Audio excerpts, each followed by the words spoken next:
we will discuss the process of recombinant DNA biotechnology और recombinant DNA technology step wise. So सबसे पहला step होता है is the isolation of the DNA और genetic material और desired gene. हमें पता है कि जो डीएनए होता है वो सेल के अंदर पाया जाता है और सेल में भी जो है न्यूक्लियस में पाया जाता है. That means the DNA is covered by nuclear membrane, cytoplasm and finally the plasma membrane. तो अगर हमें डीएनए को जो है प्योर फॉर्म में लेकर आना है तो हमें जो है यहाँ पर सेल को कट ओपन करना पड़ेगा ताकि हम लोग जो है डीएनए को प्योर फॉर्म में ही लेकर आ सके. बिकॉज जो रेस्ट्रिक्शन एंडोन्यूक्लियस होते हैं वो डीएनए प्योर जो है डीएनए फॉर्म पर ही जो है वर्क कर पाते हैं. और अगर हम लोग एक सेल की बात करें तो सेल के अंदर बहुत सारे दूसरे मॉलिक्यूल्स हो सकते हैं. आरएनए हो सकता है, प्रोटीन हो सकता है, कार्बोहाइड्रेट्स हो सकते हैं एंड मैनी अदर मॉलिक्यूल्स. तो इन सभी मॉलिक्यूल्स को जो है हटाना बहुत ज़रूरी होता है. इसके लिए हम लोग यहाँ पर जो है किसी भी सेल को, चाहे वो एक बैक्टीरियल सेल हो, चाहे प्लांट सेल हो, चाहे एनिमल सेल हो या फंगस सेल हो, सभी सेल को जो है अलग अलग मेथड्स या अलग अलग मॉलिक्यूल्स के थ्रू जो है लाइज करवाते हैं with the help of lytic enzyme. For example अगर हमें बैक्टीरियल सेल का यूज करना है तो बैक्टीरियल सेल को लाइज करने के लिए हम लोग यहाँ पर जो है लाइसोजाइम्स का यूज किया जाता है.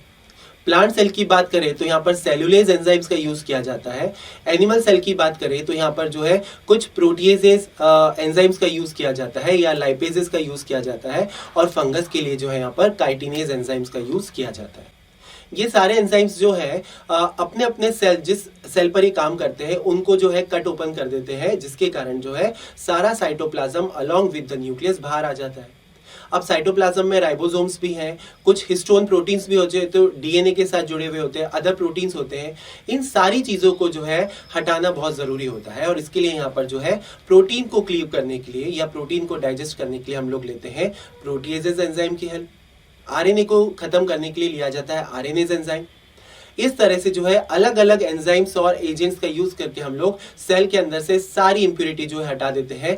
तो उस सॉल्यूशन में बच जाता है केवल प्योरीफाइड डीएनए. अब इस प्योरीफाइड डीएनए को बाकी की सारी चीजों से अलग करने के लिए इसको किया जाता है treat with a chilled ethanol और अल्कोहल.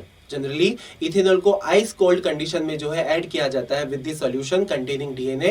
तो डीएनए जो होता है वो प्रेसिपिटेट हो जाता है इथेनॉल के अंदर और बाकी सारी जो डेब्रिस होती है सेल की वो पीछे रह जाती है. ये जो डीएनए होता है हमको ये एक वाइट क्लाउडी स्ट्रक्चर के फॉर्म में टेस्ट ट्यूब के अंदर दिखाई दे सकता है और जिसे हम लोग जो है एक ग्लास रॉड की हेल्प से जो है स्पूल्ड आउट कर सकते हैं.